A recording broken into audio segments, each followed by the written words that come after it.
The fourth M is what matters most, and the 26th competency is patient priorities, which is the topic of our presentation today. I have nothing to disclose regarding patient priorities, except that we are participating in the Dakota Geriatric SQEP grant. When it comes to patient priorities, it takes a conversation to get to know your patient and what their individual priorities might be. In an article about the 5 M's from the family physician, the authors state understanding and aligning care with what matters most to the patient is central to the age-friendly care model. This is especially essential in older adults with multiple chronic conditions who experience fragmented care and use of unnecessary health care that does not align with their goals and preferences. A collaborative approach that focuses on goals leads to improvements in health outcomes. There are many targets of opportunity to elicit what matters to patients and to start brokering the conversation. Getting to know patients well is the first step: who they are, who is in their life, what priorities they have. When they have something happen, sometimes we need to know what they want in terms of intervention or options. When patients develop difficulties with cognition, it is important to get their priorities in place after informed consent prior to their loss of executive function when they still have capacity to make decisions. If patients seem to be developing some difficulties cognitively, meeting with them and loved ones to help explain the typical course and what options they have and what they would like as things progress with diseases that are likely to progress: cancer, dementia, end-stage liver disease, CHF, etc. Sometimes these changes shorten life expectancy significantly, and having frank discussions about what to expect can help stimulate a discussion of their priorities. Do they have a POLST or advance directive? Does it need to be updated? What do they have reasons to live for? What do they still wish to accomplish? How can they get their feelings known to those who will have to communicate for them when they can't communicate for themselves?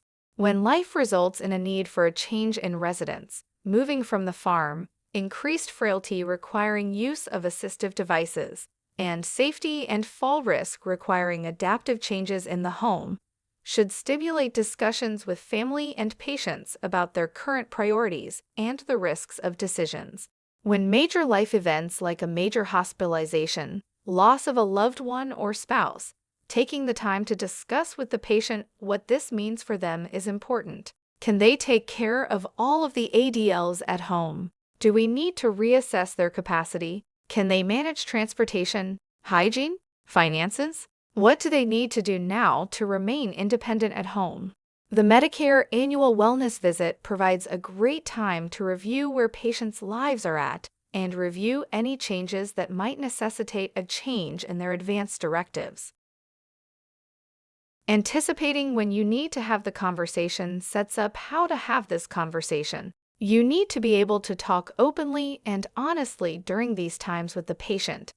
If the patient is having trouble in the moment, do we need to set this as a priority and bring in some support for the patient when we have the conversation? Can we set up this visit in a comfortable environment and give them the impression that we have the time and are interested in hearing their feelings? For most things, we need to make eye contact, wait for answers, and make sure we position ourselves at the same level, not standing over the patient or asking them to answer when in an uncomfortable position. Finally, make sure you have time to wait for answers, and you listen to the patient and family to make sure you know what matters and what their priorities are for their care, for their end-of-life decisions, and when would they want to stop life-saving measures, or when would they want to start palliative care or hospice. Lastly, we do need to document the conversation in our note and add information about their choices and priorities into advance directives and/or update their POLST. We need to communicate with our healthcare team the patient's choices and update them every time something changes. It also might be helpful to add a note with names of family and their phone numbers, and/or specific priorities that may not be well communicated in the advance directives, so they are easy to find and can be seen when patients may not be able to make their choices known.